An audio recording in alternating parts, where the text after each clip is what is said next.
আল্লাহওয়ালা দাবি করে কি করে না?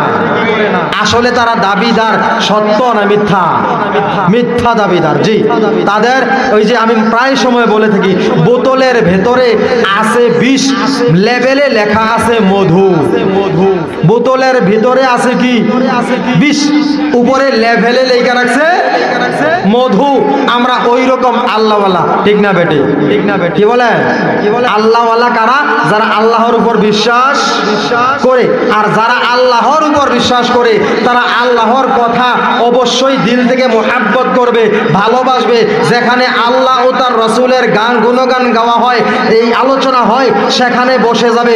দুনিয়ার সব ছেড়ে দিয়ে, পায়ে ঠেলে দিয়ে তারা ওই কোরআনের ময়দানে বসে বসে চোখের পানি ফেলে, কোরআন মধ্যে টপ টপ করে চোখের পানি ফেলে দেবে, আর মাওলার কাছে নিজের জীবনের গুনাহের জন্য তওবা করতে থাকবে, মাওলার নামের জিকির করতে থাকবে। ঠিক না বেটি?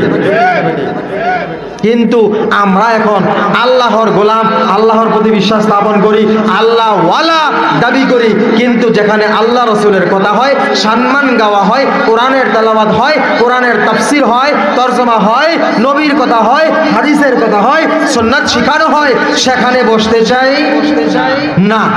সেখানে বসতে চাই না। কিছুদিন আগে এক ভাই দাড়িওয়ালা, দাড়ি কাটনেওয়ালা, দাড়ি আপনারা বলেন তো দাড়ি কাটা কি?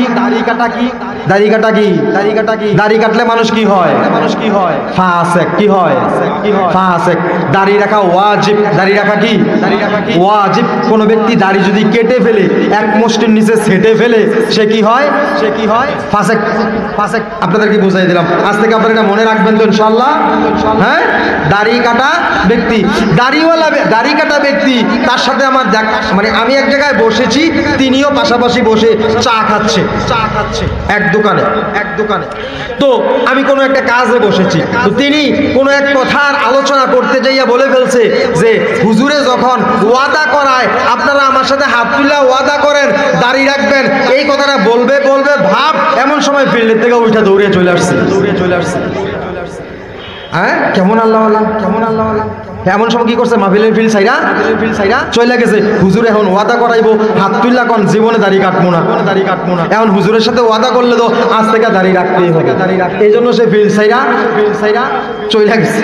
আহারে, পরিতাপের বিষয়, দুঃখের বিষয়, আফসোস মুসলমান। কেমন মুসলমান দেখেন আমরা, কেমন আল্লাহওয়ালা। হুজুরের সাথে ওয়াদা করে আমল শুরু করব, এই আমল নিয়ে শুরু করি, এই ভয়ে মাহফিল থেকে উঠে চলে গেছে। কত বড় পোড়া কপাল মুসলমান। আল্লাহ তাআলা আমাদেরকে দুনিয়ায় পাঠাইলেন কেন? ইবাদতের জন্য। কিসের জন্য? আল্লাহ কিসের জন্য পাঠাইছে? আল্লাহ তাআলা ইরশাদ করেছেন, ওয়ামা খালাকতুল জিন্না ওয়াল ইনসা ইল্লা وما خلقت الجن والإنس إلا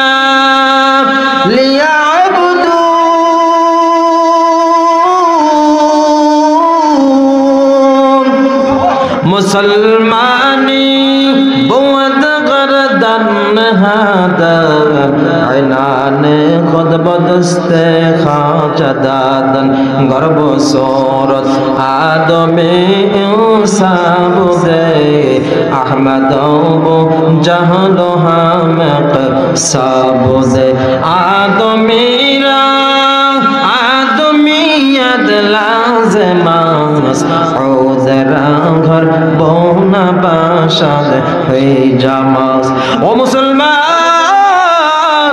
আল্লাহ তাআলা দুনিয়ায় সৃষ্টি করেছেন মানুষদেরকে, বলে দিয়েছেন কি কারণে সৃষ্টি করেছেন। আল্লাহ তাআলা বলে দিয়েছেন, ও গোলাম, তোমাকে আমি সৃষ্টি করেছি একমাত্র আমি মাওলা পাকের ইবাদতের জন্য। কিসের জন্য? ইবাদতের জন্য। এখন আমরা দুঃখ, বড় পরিতাপের বিষয়, আহারে পোড়া কপাইল্লা মুসলমান, আমল নিয়ে আজকে থেকে শুরু করা লাগে, আজ থেকে নিয়ে আমি আমল শুরু করা লাগে, ওয়াদাবদ্ধ হয়ে যাব। এই ভয়ে মাহফিলের ফিল্ডে বসতে চাই না, এই ভয়ে হুজুরের সামনে বসতে চাই না, পুরা কপাল মাহফিলের ফিল্ড ছেড়ে চলে যায়। আমল নিয়ে করা লাগে, ইবাদত নিয়ে করা লাগে। অথচ আল্লাহ তাআলা বলে দিয়েছেন, তোমাদেরকে আমি শুধু ইবাদতের জন্য, একমাত্র ইবাদতের জন্য, কেবলই মাত্র ইবাদতের জন্য আমি সৃষ্টি করেছি। কি জন্য? কেবলই মাত্র ইবাদতের জন্য। বান্দা, যখন তুমি আল্লাহ তাআলার হুকুম পালন করবে, নামাজ আদায় করবে, রোজা আদায় করবে, যাকাত আদায় করবে, তোমার উপর আল্লাহ তাআলার যেই সকল ফরজ হুকুমগুলো রয়েছে, এই ফরজগুলো হুকুমগুলো যখন তুমি আদায় করবে, তখন তোমার বাকি দুনিয়াদারি যা কিছু করো, যত কিছু করো না কেন, ও আল্লাহর গোলাম, সমস্ত কাজগুলো হবে ইবাদত। সমস্ত কাজগুলো কি? ইবাদত। আপনি কাজ করবেন নিজের জন্য, ব্যবসা করবেন নিজের জন্য, আলু চাষ করছেন নিজের জন্য, সংসারের জন্য, ধান চাষ করছেন নিজের জন্য, সংসারের জন্য, ভুট্টা চাষ করেছেন নিজের জন্য, সংসারের জন্য, গরু গাভীর ঘাস কাটতেছেন নিজের জন্য, দুধ দহন করে বাজারও নিচ্ছেন সংসারের জন্য। কিন্তু আল্লাহ তাআলা বলেছে, যখন তুমি আমার হুকুমগুলো, ফরজ বিধানগুলো মেনে মেনে চলো আর নবীর সুন্নত তরিকায় চলো, নবীর সুন্নত তরিকা অনুযায়ী ব্যবসা করো, সুন্নত তরিকা অনুযায়ী যদি তুমি কৃষি কাজ করো, নবীর সুন্নত তরিকা অনুযায়ী তুমি যতই দুনিয়াদারি করো না কেন, সো তরিকা হবে কার? পয়গম্বর সাল্লাল্লাহু আলাইহি ওয়াসাল্লামের তরিকা অনুযায়ী যদি করো, তাহলে সমস্ত কাজগুলো আল্লাহ তাআলা তোমার আমল নামায় ইবাদত হিসাবে লিখে দেবে। সুন্নতের আমল দরকার আছে না নাই? সুন্নতের আমল দরকার আছে। আমরা উম্মত কার? নবীর উম্মত। নবীর উম্মত। উম্মত কার? পয়গম্বরের উম্মত। পয়গম্বরের উম্মত সমস্ত কাজ করবে সুন্নত তরিকায়, খাবার খাইবে সুন্নত তরিকায়, ঘুমাবে সুন্নত তরিকায়, গোসল করবে সুন্নত তরিকায়, নামাজ আদায় করবে সুন্নত তরিকায়, মাহফিল করবে সুন্নত তরিকায়, কোরআন তেলাওয়াত করবে সুন্নত তরিকায়, পড়ালেখা করবে সুন্নত তরিকায়। সমস্ত তরিকা হবে কার? हम सिरात मुस्तफा कर तमामे हाल योगुन इत्तिबाई सुन्नत खैरुल बशर गिर लाजिम ताबयाबी ऐबसा तो को जावा सुन्नत अहमद को जाबा मोहम्मद के बवाज़न से बतौरा कार शैता में को नामत वाले गरवले लानो तस्ते परवली। ओ अल्लाहर गोलाम ईमानदार मुसलमान, যে যত কাজ করো না কেন, যদি হয় আল্লাহর হুকুম পালনের মাঝামাঝি, সকালবেলা ঘুম থেকে উঠেছেন, ফজরের আজান হয়েছে, আল্লাহর গোলামেরা ফজরের আজানের পরে ঘুম থেকে ওঠে কিনা? উঠার পর কেউ দৌড়ায় দুনিয়ার মুখে, কেউ দৌড়ায় নিজের স্বার্থের জন্য, কেউ দৌড়ায় হসপিটালে। অনেক আল্লাহর গোলামেরা আছে, আমি দেখতে পাই, ফজরের আজান যখন হয়ে যায়, মুয়াজ্জিন যখন বলে আসসালাতু খায়রুম মিনান নাওম, নামাজ ঘুম হইতে নামাজ উত্তম, এই কথা বলে যখন কানে আওয়াজ দিয়ে দেয়, প্রত্যেকটা এলাকায় এলাকায় মুয়াজ্জিনের আজান আছে না নাই? আছে। এই আজান শোনার পর আল্লাহর গোলামগুলো ঘুম থেকে ওঠে, কেউ দৌড়াইয়া গাড়ি চালাইতে যায়, কেউ দৌড়াইয়া দোকান খুলতে যায়, কেউ দৌড়াইয়া কৃষি কাজ করতে যায়, খেত দেখতে যায়, কেউ দৌড়াইয়া গাভীর ঘাস উঠাইতে যায়, কেউ গাভী দহন করতে যায়, যায় কিনা? কিন্তু আবার কিছু আল্লাহর গোলাম আছে যারা আল্লাহ তাআলার খুশির জন্য দুনিয়াদারি করবে তো ঠিক, কিন্তু আগে আল্লাহ তাআলার গোলামিটা করে নেয়। আল্লাহ তাআলার হুকুম ফজরের নামাজটা আদায় করার পর তারা দুনিয়ার কাজে আস্তে আস্তে করে বের হয়। আগে আল্লাহ তাআলার কাজ করে তারপরে কি করে তারপরে দুনিয়ার কাজে যায়। যদি আগে আল্লাহর কাজ হয় তারপর দুনিয়ার কাজ হয়, এই দুনিয়ার কাজ আর দুনিয়ার কাজ থাকে না, এটা হয়ে যায় সমস্তটাই আল্লাহ তাআলার খুশির জন্য। আল্লাহ তাআলা সবটাকে ইবাদত বানাইয়া আমল নামায় লিখে দেন। তো আমরা কি করব? আমি বলতেছিলাম একটা আয়াত, তিনটা আয়াত পড়েছিলাম। এই হলো আল্লাহওয়ালাদের পরিচয়। কার পরিচয়? আল্লাহওয়ালারা সব সময় আল্লাহকে তালাশ করে খুঁজে, কেউ জিকিরের মাধ্যমে, কেউ তেলাওয়াতের মাধ্যমে, কেউ নামাজের মাধ্যমে, কেউ বয়ানের মাধ্যমে, কেউ আছে দাওয়াতের মাধ্যমে, বিভিন্ন পন্থায় খুঁজে তালাশ করে কাকে? আমরা যা কিছু করি না কেন সব কিছু একমাত্র আল্লাহর জন্য। আল্লাহ বলেছেন ইন্না সালাতি ওয়া নুসুকি ওয়া মাহইয়ায়া ওয়া মামাতি ওয়া মাহইয়ায়া ওয়া লিল্লাহি রাব্বিল আলামিন। যা কিছু করো না কেন সমস্ত ইবাদত হবে একমাত্র কার? আল্লাহ তাআলার জন্য।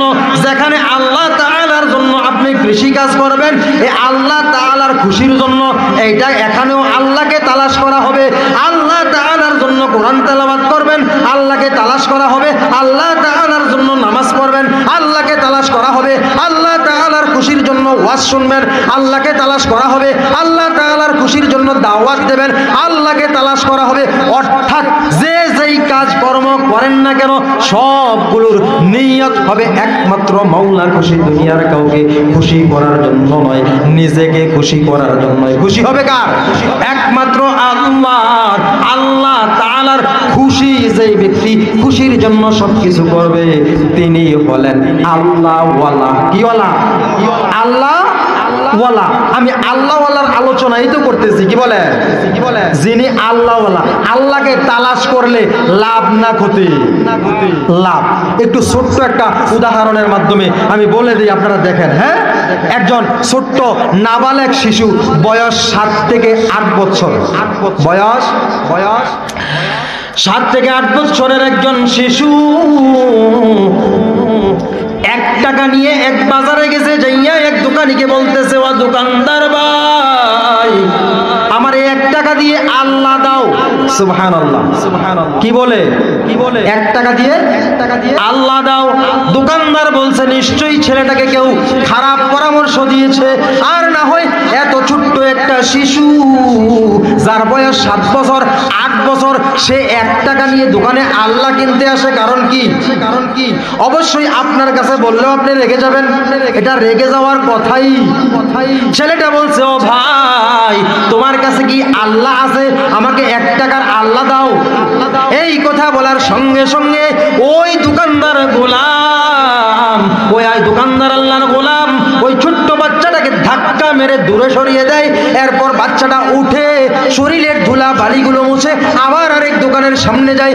ওই দোকানের সামনে যাইয়া বলে, ও আল্লাহর গোলাম, আমি আল্লাহ কিনতে এসেছি, তোমার কাছে কি আল্লাহ পাওয়া যায়? আমাকে 1 টাকার আল্লাহ দাও। সুবহানাল্লাহ। এই কথা বলে আবার ওই দোকানি ধাক্কা মারে, ধমক দেয়। এইভাবে ধমক দিতে দিতে দিতে দিতে দিতে দিতে এক এক করে 40-এর উপর দোকান সে অতিক্রম করে ফেলে।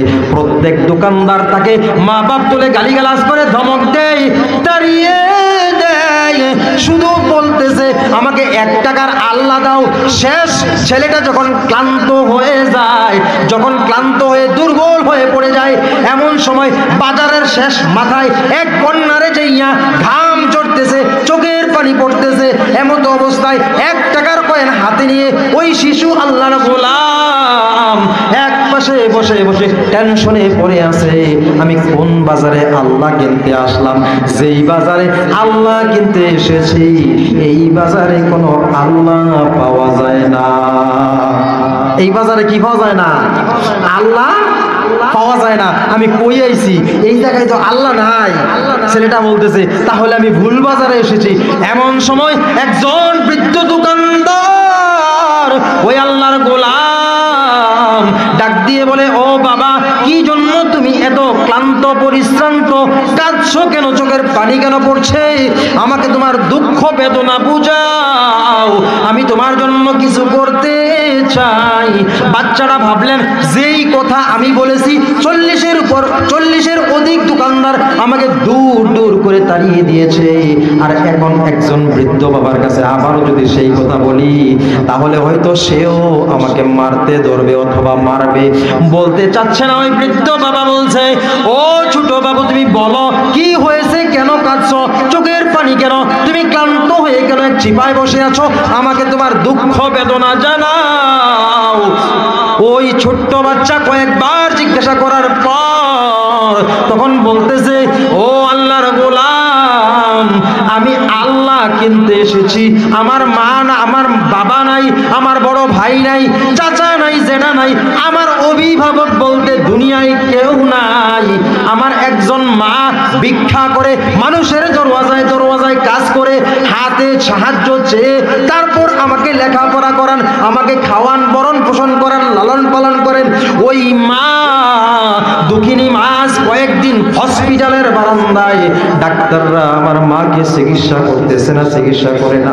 আমি যখন ডাক্তারের পায়ে পড়ে কান্না করি, ও ডাক্তার আমার মায়ের চিকিৎসা দাও, তখন ডাক্তার বলে চিকিৎসা নিলে টাকা লাগে, টাকা ছাড়া চিকিৎসা হয় না। এক ডাক্তার এসে বললে, ও ছোট্ট বাচ্চা, তোমার মাকে নিয়ে হাসপাতালের বারান্দায় বসে না থেকে তুমি বরং চেষ্টা চালিয়ে যাও, তোমার মায়ের অপারেশন লাগবে, অপারেশন ছাড়া তোমার মাকে সুস্থ করা যাবে না। তখন আমি ডাক্তারকে বললাম, ডাক্তার বাবা তাহলে অপারেশন করাচ্ছেন না কেন? তখন ওই ডাক্তার বললেন, অপারেশন করাইতে হলে অনেক অনেক অনেক অনেক টাকা লাগে, মোটা অঙ্কের টাকা লাগে, ওই টাকা ছাড়া অপারেশন করার সম্ভব নয়। তুমি বরং অপারেশন করাইতে যদি অক্ষম হও তাহলে তুমি আল্লাহকে ডাকো, যদি আল্লাহকে ডাকো আল্লাহই তোমার মাকে বাঁচাতে পারে। সুবহানাল্লাহ। আমাকে যখন বললেন আল্লাহ আমার মাকে বাঁচাতে পারে, আল্লাহ যে কোন জায়গায় থাকে আমি তো জানি না। আল্লাহু আকবার। আল্লাহ যে কই থাকে আমি তো জানি না। আমি ভেবেছি আমার মা আমাকে 2 টাকা 1 টাকা দেয়, বিভিন্ন খাবারের প্রয়োজন হইলে, আমার যখন কোনো কিছু খাইতে মন চায়, কোনো কিছু কিনতে মন চায়, তখন আমার মা কিছু টাকা দিয়ে আমাকে বাজারে পাঠায়। আমি মনে করেছি যেহেতু ডাক্তার বলেছে আল্লাহই আমার মাকে বাঁচাইতে পারে, আমি ভেবেছি বাজারে গেলে হয়তো দোকানদারদের কাছ থেকে আল্লাহ কিনে আনতে পারবো। সুবহানাল্লাহ। আমি এই জন্য আল্লাহর তালাশে বের হয়েছি, আমার মালিককে তালাশ করি, আমার মাওলার তালাশ। আহারে মাওলার তালাশ করছে। এই রকম এই দুনিয়ায় এমন কিছু আল্লাহর গোলাম আছে যারা মাওলাকে তালাশ করে গভীর রজনীতে উঠিয়া, এই যে রাত্রি হয়েছে, রাত্রি যখন 3-এর 1/2 চলে যাবে অথবা 3-এর 2 চলে যাবে, তখন আল্লাহর গোলাম ঘুম থেকে উঠে যাবে, ঠান্ডা পানি দ্বারা, এই কনকনে শীতের মধ্যে ঠান্ডা পানি দ্বারা ওযু করে করে আল্লাহর কুদরতি পায়ে সিজদায় লুটে পড়ে যাবে। এই রকম একটি আল্লাহর গোলাম আছে, আল্লাহর গোলামের দল আছে যারা গভীর রজনীতে উঠিয়া ওযু করিয়া তাহাজ্জুদ পড়ে আল্লাহ তাআলার জিকির করতে থাকে, মাওলার কুদরতি পায়ে সিজদায় লুটিয়ে পড়ে। আল্লাহওয়ালা যদি হইতে চাও তাহলে গভীর রজনীতে উঠিয়া মাওলা পাকের জিকির করো, মাওলা পাকের কুদরতি পায়ে সিজদা করো। অতি গভীর হয় রজনী যখন নীরবে প্রভুর নাম জপে তখন, প্রভুর করুণা যদি পাইবারে চাও, প্রভুর করুণা যদি পাইবারে চাও, গভীর রাতে উঠে প্রভুর গুণগান গাও, গভীর রাতে উঠে প্রভুর গুণগান গাও। এইরকম একটি দল আছে আল্লাহর গোলাম, গভীর রজনীতে উঠে আরামের ঘুমকে হারাম করে দেয়, গভীর রজনীতে উঠে পৃথিবীর সব সৃষ্টি যখন নীরবে নিবৃত্তে ঘুমিয়ে যায়, তখন মাওলার প্রেমে, মাওলার মুহাব্বতে পড়িয়া ওযু করে আল্লাহর কুদরতি পায়ে সিজদায় পড়ে যায়, আর মাওলা পাকের নাম স্মরণ করতে থাকে, হর হামেশা জিকির করতে থাকে, জিকির করতে থাকে, পাগলের মতো জিকির করতে থাকে। আমি এইরকম একজন আল্লাহর গোলামকে দেখেছিলাম, একজন আল্লাহর গোলাম, আমি একজনকে দেখেছি, প্রায় সময় তার কথা বলে থাকি। একজন রিক্সা চালক প্যাডেলে প্যাডেলে পা দিয়ে রিক্সা চালায় আর জবান দিয়ে বলতে থাকে লা ইলাহা ইল্লাল্লাহ, লা ইলাহা ইল্লাল্লাহ, লা ইলাহা ইল্লাল্লাহ। আমি তার দিকে অবাক দৃষ্টিতে তাকিয়ে রইলাম অনেকক্ষণ। দেখতে পাইলাম রিক্সা, কতগুলো একসাথে রিক্সা দাঁড়িয়ে আছে, আর ওই আল্লাহর গোলাম এক পাশে বসে, মাথায় পাগড়ি, শরীরে লম্বা জামা, কিন্তু মাওলা পাকের জিকির তার মুখের মধ্যে, অন্তরে আল্লাহর জিকির, জবানে আল্লাহর জিকির, জিহ্বায় আল্লাহর জিকির। একটু জিকির করেন লা ইলাহা, জোরে জোরে জোরে। ইল্লাল্লাহ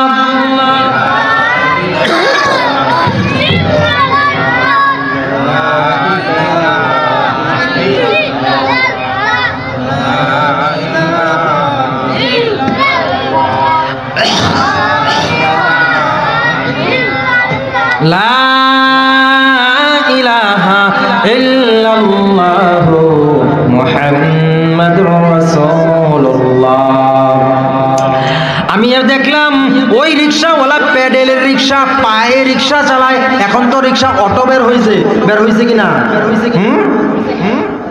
পাও দিয়ে রিকশা চালায় আর বলতেছে লা ইলাহা ইল্লাল্লাহ, লা ইলাহা ইল্লাল্লাহ, এইরকম বলতেছে। আমি তার থেকে 10-12 গজ দূরে দাঁড়িয়ে দাঁড়িয়ে দেখতেছি কি করতেছে।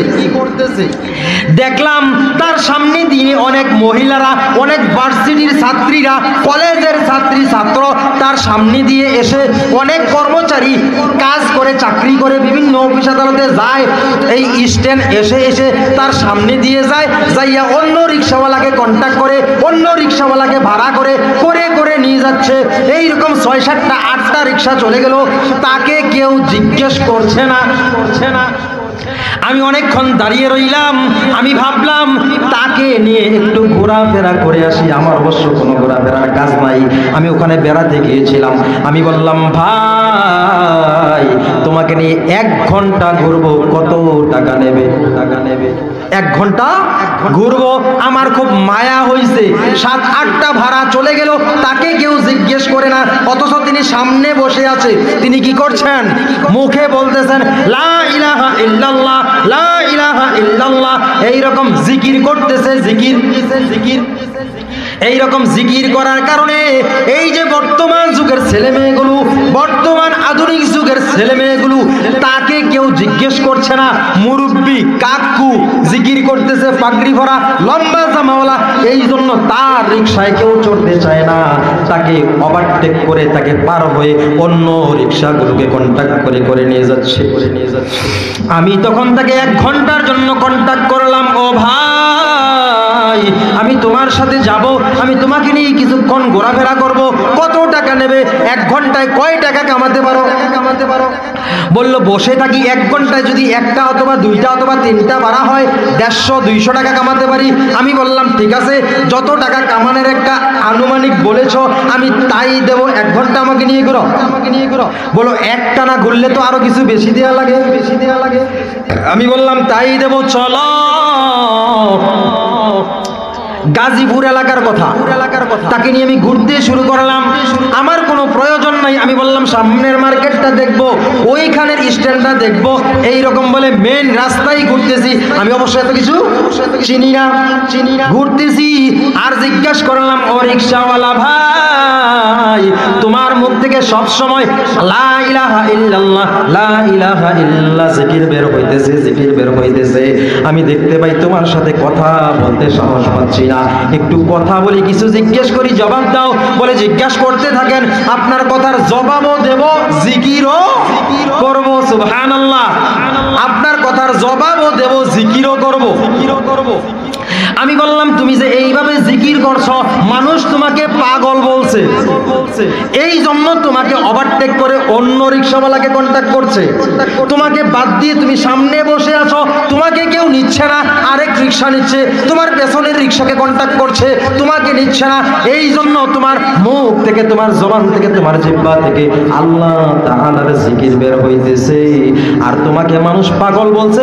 জিকির মনে মনে অন্তরে রাখো, মুখে প্রকাশ করা দরকার নাই, এত জোরে জোরে আওয়াজ দিয়ে জিকির করার প্রয়োজন নাই। মনে মনে জিকির করো, মানুষ তো তোমাকে পাগল বলবে। বলল, হুজুর আমাকে আপনি এখন নতুন বলেন নাই, যখন থেকে আমি চালু করেছি তখন থেকেই মানুষ বলে, তখন থেকেই মানুষ বলে। আমি জিজ্ঞেস করলাম, তোমাকে পাগল বলে, তবুও তুমি জিকির করো, তোমাকে এমন কিসে পাগল করেছে যে তুমি পাগল বলার পরেও অপমান বোধ করছো না, তবুও মাওলার জিকির করছো? বলে, আমার মাওলার প্রেমে পাগল করেছে। সুবহানাল্লাহ, আমার আল্লাহ তাআলার প্রেমে পাগল করেছে। মাওলার ইশকে জ্বলে আগুন, মাওলার ইশকে জ্বলে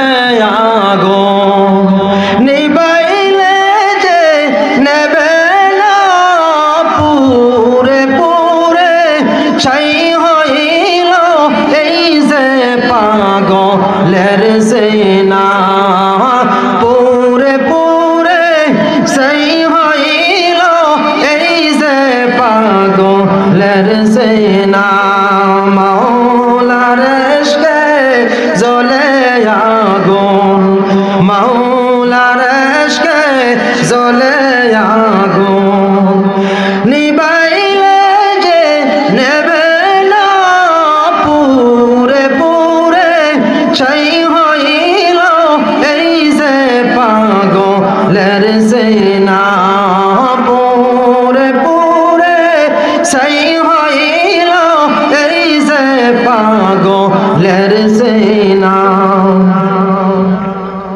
মাওলার ইশকে পাগল করেছে। আমাকে জিজ্ঞাসা করলাম, যখন জিজ্ঞাসা করলাম ও গোলাম তোমাকে কিসে পাগল করেছে, কেন তুমি পাগল বলার পরেও মাওলা পাকের জিকির করছো?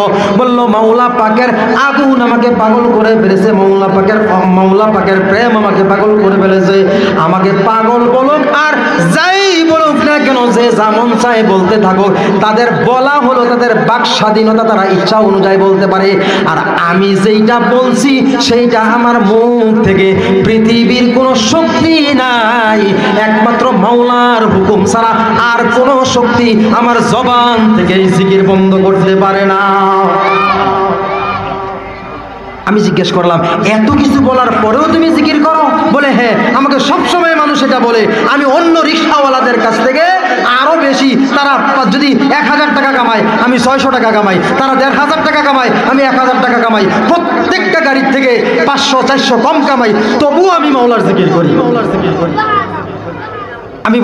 আমি বলতেছিলাম, আমি ওই একটা ছোট্ট ছেলের কাছে গিয়েছিলাম। ছেলেটা কার জন্য এসেছে? মাওলা পাকের খুঁজে, আল্লাহ কিনতে এসেছিল। কাকে? আল্লাহ কিনতে এসেছে। যখন ওই বৃদ্ধ বাবা জিজ্ঞেস করে, ও মাসুম বাচ্চা তুমি কি জন্য এই কাঁদতেছো, এখানে বসে বসে কান্না করতেছো, আমাকে জানাও, আমাকে বলো তোমার মনের দুঃখ কি, বেদনা কি। আমাকে যদি তুমি একবার বলো, আমি চেষ্টা করে দেখতে পারি তোমাকে কিছু করা যায় কিনা। বললেন আমার মা অসুস্থ, ডাক্তার বলেছে আমার মাকে একমাত্র আল্লাহই বাঁচাতে পারে। আমি ভেবেছি আল্লাহ বুঝি কোনো দোকানের সদাই, এই জন্য 1 টাকা নিয়ে আমি আল্লাহ কিনতে এসেছি।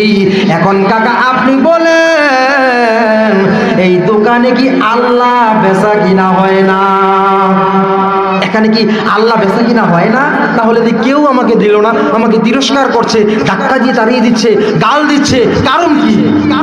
ছেলেটা জিজ্ঞেস করতেছে। এখন ওই বৃদ্ধ বাবা বললেন, আসো আমার সাথে আসো, বাসায় নিয়ে দোকানে নিয়ে 1 গ্লাস পানি দিয়ে বললেন, যাও এই পানিটা নিয়ে তোমার মাকে খাওয়াও, আর আল্লাহ তোমার সাথে আছে তুমি এই বিশ্বাস স্থাপন করো, আর আল্লাহ তাআলাকে ডাকতে থাকো, আল্লাহই তোমার মাকে বাঁচাবে।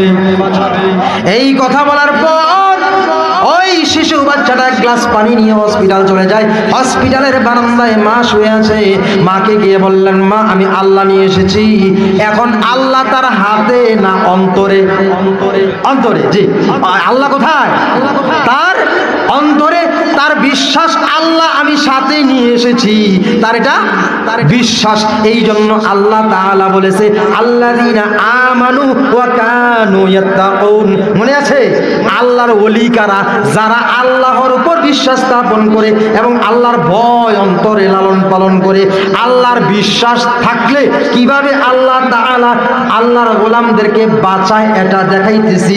উদাহরণস্বরূপ বলতেছি, যখন বান্দা, ওই শিশু বান্দা বারান্দায় যাইয়া মাকে বললেন, মা আমি আল্লাহ নিয়ে এসেছি, এই পানিটা আগে পান করো, আল্লাহ তোমাকে বাঁচাবে। পানিটা পান করাইলেন। এর পরদিন দেখা গেল তার অপারেশন হলো। অপারেশন শেষ। এবার ডাক্তাররা, বড় বড় ডাক্তাররা আইসা তাদেরকে, এই মহিলাকে অপারেশন করাইছে। অপারেশন শেষ। অপারেশন করানোর পর তার হসপিটালের যে বিল, ঔষধের যে বিল, অপারেশনের যে বিল, সমস্ত বিলগুলো একত্র করে একটা বিল ওই মহিলার হাতে ধরিয়ে দিলেন। মহিলা তাকাইয়া দেখে 5-6 লক্ষ টাকার বিল ওই মহিলার হাতে দেওয়া হয়েছে। এখন মহিলা চিৎকার মেরে ডাক দিয়ে বলে, আমার তো চিকিৎসার প্রয়োজন নাই, আমি এত টাকা দিতে পারবো না। আমরা মা ছেলে 2 জন যদি নিজেকে বিক্রি করে দেই, 1 লক্ষ টাকা বিক্রি করা সম্ভব নয়। আপনারা আমাকে 5 লক্ষ টাকার বিল হাতে ধরিয়ে দিলেন, আমার চিকিৎসার প্রয়োজন নাই। আপনারা আপনাদের চিকিৎসা করানোর আগে আমাকে জিজ্ঞাসা করা দরকার ছিল। তখন ডাক্তাররা ডাক দিয়ে বলে, ও আল্লাহর বান্দি, আপনার চিকিৎসা আমরা করাই নাই, আপনার ছেলেও করাই নাই, আপনার একজন মুরব্বী আল্লাহর গোলাম ওই বারান্দার চেয়ারে বসে আছে, উনি সমস্ত খরচ তার নিজ পকেট থেকে দিয়ে উনি আপনার চিকিৎসা করিয়েছে, আপনার 1 টাকা খরচ দিতে হবে না। লাভ নিয়ে এসেছিল কি? আল্লাহর বিশ্বাস, আল্লাহর প্রতি বিশ্বাস, আল্লাহর প্রতি বিশ্বাস করেছে যে আমি আল্লাহর সাথে নিয়ে এসেছি, আমার সাথে আল্লাহ আছে, এই বিশ্বাসে আল্লাহ তাআলা একজন গোলামকে পাঠিয়ে দিয়েছে আর তার মায়ের চিকিৎসা হয়ে গিয়েছে। কিনতে গিয়েছে কি? আল্লাহ। এনেছে কি? আল্লাহর বিশ্বাস। এনেছে কি? আল্লাহর বিশ্বাস, আল্লাহর প্রতি বিশ্বাস যে হ্যাঁ আল্লাহ আমার সাথে আছে। এতক্ষণ তার সাথে আল্লাহ ছিল, তিনি এইটা ভাবতে পারেন, বুঝতে পারেন নাই। যখন একজন বুঝিয়ে দিলেন যে তোমার সাথে আল্লাহ আছে, যাও আল্লাহ তোমার সাথেই আছে, তখন তিনি ভাবলেন আমার সাথে আল্লাহ আছে। আমি এই ছোট্ট ছেলেকে দিয়ে উদাহরণ দেওয়ার মানে হলো আমরা যারা আল্লাহর ওলি বা ওলিদের সাথে থাকি বা ওলিদেরকে বিশ্বাস করি, ওলিদের প্রথম কাজটা কি বললাম? আল্লাযীনা আমানু, তারা আল্লাহর প্রতি কি করে? বিশ্বাস স্থাপন করে আল্লাহর প্রতি। এমন বাংলাদেশে বহুত ওলি আছে যারা আল্লাহর সাথে শিরিক করে, আছে না নাই? আপনাদের এলাকায় যে সকল পীর মাশায়েখরা আছে আমি তাদেরকে শ্রদ্ধা করি, ভালোবাসি, মহব্বত করি, তারা অবশ্যই এই ধরনের না, এই ধরনের না। বাংলার বিভিন্ন জায়গার মধ্যে আছে কি না? বিশ্বের বিভিন্ন জায়গার মধ্যে আছে যারা আল্লাহর সাথে শরীক করে, আল্লাহর সাথে শরীক করে পীর সাহেব বসে থাকে, আর দেখবেন পীর সাহেব বসে আছে আর মুরিদানরা যাইয়া তার পায়ে সেজদা করে। বাংলাদেশে এইরকম আল্লাহওয়ালার ভক্ত আছে না নাই? আপনারা বলতে কষ্ট হচ্ছে? আমি আল্লাহওয়ালার পরিচয় দিতেছি, কিন্তু আমি আল্লাহওয়ালার সূরা ইউনূসের 62, 63, 64 নম্বর আয়াত তেলাওয়াত করে শুরু করেছিলাম আলোচনাটা, তাই না? কি বলে? তো এটা কি আমি পরিচয়টা দেওয়া লাগবে? শুধু আল্লাহর ওলিদের ভয় নাই এটা জানলে হইতো না, ওলি কে এটা জানা লাগবে না? কথা বলেন। আল্লাহর ওলিদের ভয় নাই তো সত্য, আমিও বললাম কে ওলি সেটা তো বলতে হবে, জানতে হবে ওলি কে। কি বলেন? এই জন্য আমরা কি করতে হবে? আল্লাহ তাআলা পরিচয়টা দিয়ে দিয়েছে, আল্লাযীনা আমানু ওয়া কানু ইয়াত্তাকুন। যেই সকল পীর মাশায়েখগণ আল্লাহ ওয়ালা নিজেকে দাবি করে, ওলি দাবি করে, আউলিয়া আল্লাহ দাবি করে, আর বলে লা খাউফুন আলাইহিম ওয়ালা হুম ইয়াহজানুন, তাদের কোনো ভয় নাই, টেনশনের কারণ নাই, তারা চিন্তিত হবে না। এই কথা বলার পর যদি আপনার সাহস থাকে, এরপর ওই সেজদা যেই পীরে নেয়, যেই পীরের পায়ে চুমা দেওয়া যায়, সেজদা করা যায়, যেই পীর মহিলা মুরিদান লেডিস সহ মুরিদ করায়, আসেনি? লেডিস মুরিদ করানেওয়ালা পীর এই বাংলাদেশে নাই? আছে। হ্যাঁ, লেডিস মুরিদ হয়, লেডিসে আইয়া পীরের পায়ে চুমা দেয়, এরপরে পীর সাহেব লেডিসের পিঠের মধ্যে সুন্দর করে হাত দিয়ে এইরকম থাপ্পড় মারে। হ্যাঁ, আল্লাহ এদেরকে আল্লাহ ওয়ালা বলে না, আউলিয়া আল্লাহ নয়, এরা হলো আউলিয়া আশ-শাইতান। এরা কি? আউলিয়া আশ-শাইতান, শয়তানের বন্ধু। ওরা আল্লাহর বন্ধু নয়। যারা আল্লাহর বন্ধু তারা একমাত্র আল্লাহ তাআলাকে সিজদা করতে বলবে, তারা কখনো আল্লাহর সিজদা নিজের পায়ে গ্রহণ করবে না। ঠিক না বেটি? হ্যাঁ, আল্লাহর সিজদা, সিজদার মালিক কে? একমাত্র আল্লাহ। আর যেই পীর নিজের পায়ে সিজদা লয়, সে আউলিয়া আল্লাহ না আউলিয়া শয়তান? আল্লাহ বলেছেন লা খাউফুন আলাইহিম, আউলিয়া আল্লাহর জন্য না আউলিয়া শয়তানের জন্য? আউলিয়া আল্লাহর জন্য। কথা বুঝছেন তো? আউলিয়া আল্লাহ লা খাউফুন আলাইহিম ওয়ালা হুম ইয়াহজানুন, আল্লাহ ওয়ালা যিনি, তার কোনো ভয় নাই, তাই চিন্তিত হবে না, টেনশন নাই। আল্লাহ সুসংবাদ দিছে, লাহুমুল বুশরা ফিল হায়াতিদ দুনিয়া, বলেছে তার জন্য সংবাদ নাও, সুসংবাদ ইহ জীবনে এবং আখিরাতে। সুবহানাল্লাহ। কার জন্য? যিনি কি করেন? আল্লাহর প্রতি বিশ্বাস স্থাপন করেন, সিজদা নেওয়ার সময় আল্লাহর ভয় অন্তরে লালন করেন। যার ভিতরে আল্লাহর ভয় আছে, ওয়া কানু ইয়াত্তাকুন, যার ভিতরে আল্লাহর ভয় আছে, যার ভিতরে আল্লাহর ভয় আছে। তো আমি যে কথাগুলো বলি প্রায় সময় কথা বলার সময় আপনাদের সাথে গরম মেজাজে কথা বলি এই কথা বলার সময় অনেক সময় নরম, অনেক সময় গরম, অনেক সময় মিষ্টি, অনেক সময় তিতা হয়। এই গরম কথাগুলো আপনারা একটু ভাইবা চিন্তা আসলে আমি কি কথাগুলো বলছি। আমি যে এতক্ষণ বলছি কম করে 7-8টা কোরআনের আয়াত বলছি না? একটাও কোরআনের আয়াত ছাড়া কই নাই। বাড়তি কিছু কথা যোগান দিছি, অর্থাৎ বুঝাবার জন্য, সহজ করার জন্য উদাহরণ দিছি। ওই কথাগুলো নয়, কোরআন থেকে যেই কথাগুলো বলেছি এইগুলো আমল করার চেষ্টা আল্লাহ তাআলা আমাকে তৌফিক দান করেন, তারপর আপনাদেরকে তৌফিক দান করেন। দোয়া করি আপনারা ইনশাআল্লাহ আমল করবেন। তো সকলে হাত তুলে বলি ইনশাআল্লাহ আমিন, আল্লাহুম্মা আমিন সুম্মা আমিন। আল্লাহ তাআলা কবুল করুক। আমি দোয়া করি আমাকে যেন আল্লাহ তাআলা আমল করার তৌফিক দেন। আপনারা দোয়া করবেন দ্বীনের খেদমত যতটুকু সম্ভব ততটুকু যেন আমি করতে পারি, আল্লাহ তাআলা আমাকে সেই তৌফিক দান করে। আপনারা দোয়া করুন। আর যে কথাগুলো বলেছি ভুল বলে থাকলে আল্লাহ তাআলা ক্ষমা করুন, আপনারাও ক্ষমা করবেন। আমার কঠোর কথার জন্য ক্ষমা চাচ্ছি, আপনারা আমাকে ক্ষমা করবেন, আমার জন্য দোয়া করবেন। আমি আপনাদের জন্য দোয়া করি। ওমা আলাইনা ইল্লাল বালাগ। আসসালামু আলাইকুম ওয়া রাহমাতুল্লাহি ওয়া বারাকাতুহু।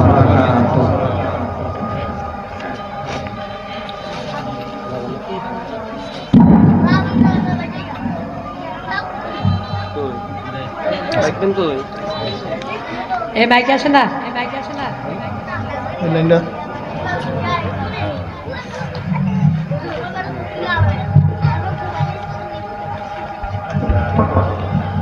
মাশাআল্লাহ, বারাকাল্লাহু ফি হায়াতিকুম, জাযাকুমুল্লাহ আহসানা ফি।